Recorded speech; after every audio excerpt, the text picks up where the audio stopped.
मेरा नाम है प्रगति कुमारी। आपका प्रगति गीता एजुकेशन क्लासेस में स्वागत है।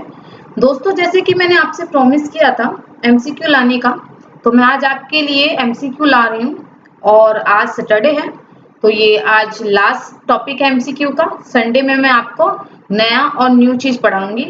फिलहाल चलते हैं एमसीक्यू पे। पहला एमसीक्यू आपके सामने आता है, ये रहा।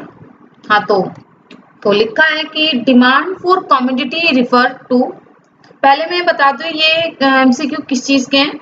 ये एमसीक्यू है उस टॉपिक की जो मैंने आपको लॉ ऑफ डिमांड के बारे में पढ़ाया था। मैं हमेशा इसी तरह करूंगी, पहले मैं आपको सब्जेक्ट पढ़ाऊंगी और उससे रिलेटेड तुरंत एमसीक्यू कराऊंगी, क्योंकि जब हम क्वेश्चंस बनाते हैं ना, तो उसके बाद वो टॉपिक हमें और अच्छे से समझ में आ जाता है।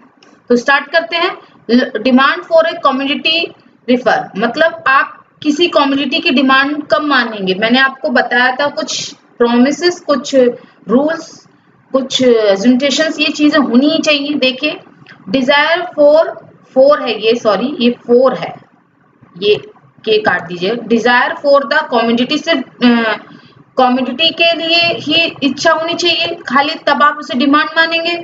जी नहीं। नीड हो तो चलेगी? बिल्कुल नहीं, खाली नीड ये भी नहीं चलेगी। Quantity demand of that commodity, सिर्फ क्वांटिटी हो तो भी नहीं चलेगी। मैंने आपको अल्कोहल का एग्जांपल दिया था उसमें, तो आप समझ ही गए होंगे। क्वांटिटी ऑफ कमोडिटी भी होनी चाहिए, सर्टेन प्राइस भी होना चाहिए, और वो प्राइस कब होनी चाहिए? एक पीरियड ऑफ टाइम में होना चाहिए। तो राइट आंसर इज 4th। मेरे ख्याल से आपको समझ में आ गया होगा।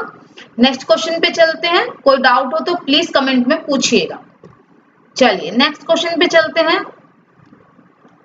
आ गया। Which of the following pairs of goods is example of substitutes? देखिए, वो सारे ही क्वेश्चंस लेकर आई हूं मैं आपको, जो मैंने आपको बताया था टॉपिक। वो सारे टॉपिक के क्वेश्चन हैं जो मैंने आपको अपने लेक्चर में बताया था। तो सब्स्टिट्यूट्स का मतलब तो आप समझ ही रहे होंगे कि अगर किसी चीज की, किसी एक प्रोडक्ट का प्राइस बढ़ता है तो उससे रिलेटेड दूसरे प्रोडक्ट का डिमांड भी बढ़ जाता है। पॉजिटिव रिलेशन होता है, क्योंकि प्राइस और डिमांड में पॉजिटिव रिलेशन होता है। देखते हैं टी और शुगर। अगर टी का प्राइस बढ़ता है और शुगर का डिमांड कम हो जाएगा, क्यों? ये कॉम्प्लीमेंट्री गुड है। खाली चाय के लिए शुगर जरूरी है कि नहीं जरूरी है? एक तरीके से जरूरी है ना, तो इसलिए ये सब्स्टिट्यूट गुड्स नहीं है। इसके बदले, क्या चाय के बदले आप चीनी पी सकते हैं या चीनी खा सकते हैं? नहीं ना, चाय का मतलब चाय हुआ, चीनी थोड़ी ना हुआ। चलिए, वहीं पे अगर दूसरा देखें, टी एंड कॉफी, जी हाँ, यही है सब्स्टिट्यूट। चाय की जगह आप कॉफी पी सकते हैं। पेन की जगह इंक से काम चला सकते हैं खाली? बिल्कुल नहीं, तो ये भी कॉम्प्लीमेंट्री गुड हो गया। और शर्ट की जगह ट्राउजर पहन सकते हैं? जी नहीं, ऐसा भी नहीं कर सकते हम। तो हमारा राइट आंसर इज 2nd।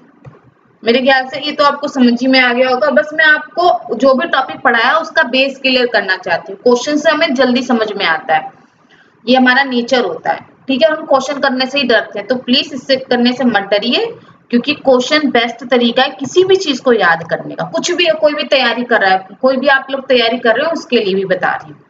चलिए नेक्स्ट चलते हैं। नेक्स्ट क्वेश्चन है कि the law of demand. Law of demand क्या है, देखते हैं क्या है। बताया था मैंने आपको, क्या एक क्वांटिटी स्टेटमेंट है कि कितना हुआ, ये जानना बताता है कि क्या हुआ, कितना क्या चीज चेंज हुई, ये बताता है। ये दोनों बताता है, ये दोनों में से कोई नहीं बताता। तो आपको पता है कि लॉ ऑफ डिमांड एक क्वालिटेटिव स्टेटमेंट है, क्वांटिटी नहीं। क्वांटिटी स्टेटमेंट क्या है ये आप मुझे बताइए, अभी नेक्स्ट में मैं आपसे पूछती हूँ। तो right answer is qualitative statement. ठीक है बच्चों, चलिए तो हम नेक्स्ट क्वेश्चन पे चलते हैं। इजी लग रहे होंगे, बट इन्हें इसलिए जरूरी है ताकि आपका कॉन्सेप्ट क्लियर हो। आप इसे इजी समझ के मत करिए, आप समझ के करिए कि आपको कॉन्सेप्ट क्लियर करना है।